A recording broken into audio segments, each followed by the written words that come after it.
Hi Spidey fans, it's your friendly neighbourhood Ultimate Spider-Man fan here, and welcome back to another video on me reading my epic Marvel Spider-Man PS4 related book, Hostile Takeover. So we're just going to finish off chapter 12 in this video, and then it'll be on to chapter 13. At least that's the way I see it. So yeah, I'll just reread the last sentence from the last video. So yeah, I'll just say my intro here: like, subscribe, comment, share, hit the bell, and then follow me on Twitter as well. Type in the @ all capitals, without spaces, the Ultimate Spy, SPID. Yeah, other than that, let's see. He, he liked her, and he didn't want her being weird and uncomfortable around him. That was a problem for another time though. He began the process of slipping out of the way he'd come in, which meant more wriggling through air shafts. No one's idea of a good time. He had to pause a few times along the way because he was afraid of being nosy. Once he had to stop because he heard voices. He was about to move along when he realised he knew one of the speakers. It was Fisk. He recognised the depth and the cadence of it, but he couldn't make out the words. It was impossible to pick out from the distance and through the walls. The smart thing to do would be to keep going. He couldn't do it quietly. Spider-Man removed the grating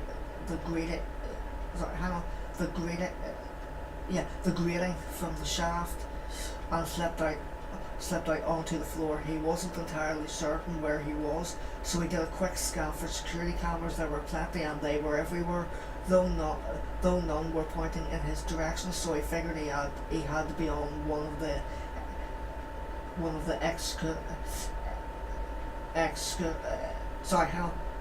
executive floors.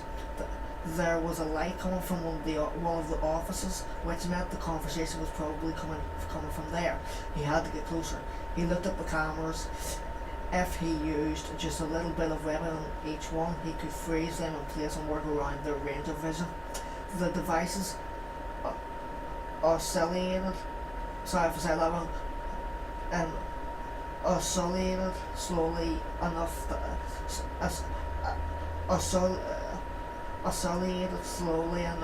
that the security guards might not even notice for hours, by which time the webs would have dissolved. Even if they did notice, they'd first assume it was a security feeling, not a physical obstruction. Again, it should buy him plenty of time. Choosing his first target, he aimed on webs. Within minutes, the cameras were safely immobilized, and he zigzagged across the room to Croaks just outside the office door. It was ajar, so he was able to peer through. Fisk sat behind his desk, talking to an attractive young woman in her early 20s. Her back was to him, and from what he could see, she had high cheekbones and dark hair pulled back into a ponytail. This is not a natural topic for you, Fisk was saying, and it should not be. I would never advocate walking away from something like this. It is merely a matter of choosing the right time. That's not what you're advocating. The young woman responded, "You're choosing the right time for me without my input." Fisk summoned a tight little smile from somewhere. "I'm choosing the right time for both of us. Your father is my friend, and I haven't forgotten what was done to him. The price will be paid, but only when it is safe for us to act." Without context, Spider-Man didn't make head or tail of their discussion. What was more interesting was the way Fisk was acting with this woman. He had never seen anyone push back against him and have Fisk take it in a stride. There was no anger, no temper tantrum. She was pretty, but they weren't giving off any kind of romance vibe. Even the worst monsters had a soft side, he supposed, and Fisk was touchingly devoted to his wife. No, he wasn't flirting here. There was something almost fatherly in his tone, yet he'd mentioned her father. "There's still too much you haven't explained to me." Knowledge is power, man. Fisk responded, and whoever surrenders power is a fool. You have to trust me. You have to trust me if I am to aid you. Sorry, not the money.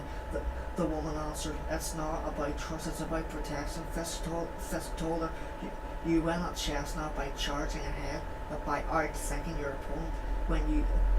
When you get the checkmate, there is no counter move. I've associated you from some of the details because there are people involved and people behave unpredictably. That is something I never do. By controlling the board in such a way that no one will be able to touch me, the press will prevent the facts we want them to. He continued that they won't even think about criticising me or suggesting I might be involved in anything improper. The woman laughed. You'll be too big to fail. There was a moment of silence, and then Fisk let out a short laugh. It was abrupt. It was abrupt and violent. Spider-Man thought of a seal of pain. "That's exactly right," he said. "Too big to fail. I like that."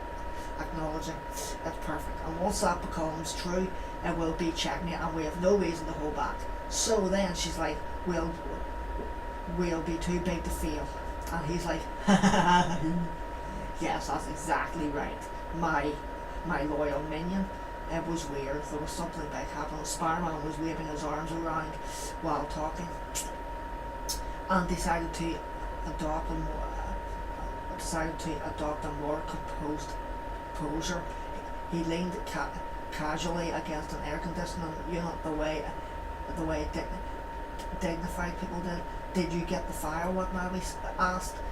"Yes, I got the file," he replied. "I've already sent the images to the email address you gave me." "That's not the point." "It's exactly the point," Watanabe said. That Fisk is up to something bad. That's not news. Doing terrible things that hurt people and making money is what gets him out of bed in the morning. I know that, but this seemed to be of a different order. Maybe Watanabe didn't sound convinced. It could just be bluster, or it might be he's about to hatch some new plot, but something that could make him untouchable. Not likely, and it doesn't matter because we have to stay the course, gather evidence we can use to force the issue and get someone to prosecute the guy. We can't let ourselves become distracted. Spider-Man nodded because he knew it was true. Fisk wasn't a costumed clown he could knock down. He could knock down and let some mysterious government agent cart away. They had to stop him legally, or they wouldn't stop him at all. He knew she was right. It still left him frustrated. The woman he was talking to, Spider-Man said, he called her Maya. Does that mean? He called her Maya. Does that mean anything to you? She shook her head. No, but I'll look into it. She paused and added, hysterics aside, you did good work tonight. I know it's not glamorous, but this is how we'll get him. I promise you. It just feels like drops in the bucket. Give yourself a break. Watanabe said, "You're only one person. You can't change the world by yourself. You're part of an effort now, and that effort is going to succeed in the end." He hoped she was right. Turning, he dove off the roof and swung into the night, wondering what the city would look like if the Kingpin's operations really did become too big to fail. Mr. Fisk received a call, then excused himself and left the office. His wife Vanessa was overseas, but she apparently had something she wanted to discuss. His devotion to her was one of the many things Maya admired about him. She stood in the middle of the floor looking at the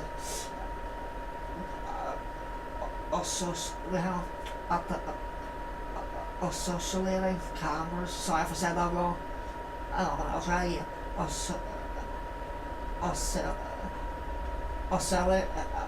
I can't read that, sorry. I'll try again now. Associating. Sorry if I said that wrong. The associating cameras were not associating. There was nothing to be done, not tonight, so she decided not to alarm him. She would tell security and they would investigate. They would find something. She took a pen from one of the